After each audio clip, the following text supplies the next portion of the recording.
নমস্কার। মুখ্যমন্ত্রীর দোষে রাজত্ব নষ্ট, প্রজারা কষ্ট পায়, মানে সাধারণ মানুষ কষ্ট পায়।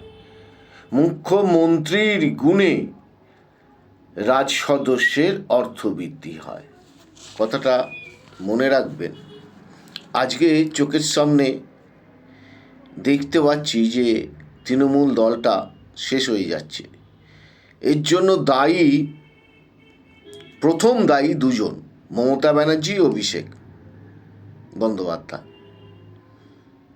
তারপরে দায়ী হচ্ছে তার সদস্য দলের ওপর থেকে নিচ পর্যন্ত যারা পঞ্চায়েত সদস্য, যারা কমিশনার, যারা মন্ত্রী বিভিন্ন পদে রয়েছেন, তারা একমাত্র দায়ী। এদের মধ্যে কি ভালো লোক একটাও ছিল না? আশ্চর্যর বিষয়। যদি ভালো লোক থেকেই থাকে তাহলে প্রতিবাদ করে অবশ্যই তাদের বসে যাওয়া উচিত ছিল, কিন্তু তারা বসেনি। তার কারণ কি? তাদের লোভ। তারা ভেবেছিল যে আমরাই ক্ষমতায় থাকবো, আমরাই আবার লুটে পুটে খাবো, এই চিন্তাভাবনা। দেখুন, দল ভেঙে যাওয়ার পর, হেরে যাওয়ার পর বিভিন্ন রকম মন্ত্রী সদস্যরা যারা রয়েছেন তাদের বিভিন্ন রকম মত প্রকাশ করার কোনো মানে হয় না। এটা একটা ফালতু কথা আমরা মনে করি।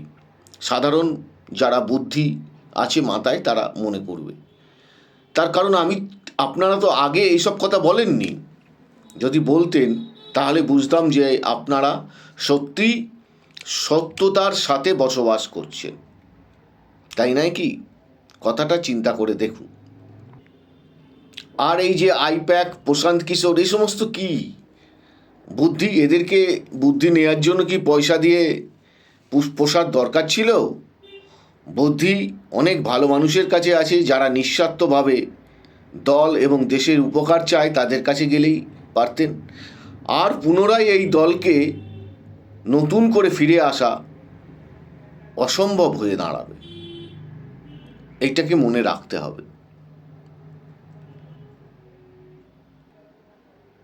তৃণমূলের দলে থেকে যারা অন্যায়ভাবে অর্থ রোজগার করেছে তাদের শাস্তি যেমন হওয়ার দরকার আছে, সেই অর্থগুলোকে সরকারের নিয়ে নেওয়া উচিত। বাড়িঘর টোটালি বিক্রি করে দিয়ে, সম্পত্তি নষ্ট না করে, এবং সেই ঋণ, পশ্চিমবাংলায় যে ঋণ রয়েছে সেই ঋণ শোধ করার পরিকল্পনা নেওয়া উচিত।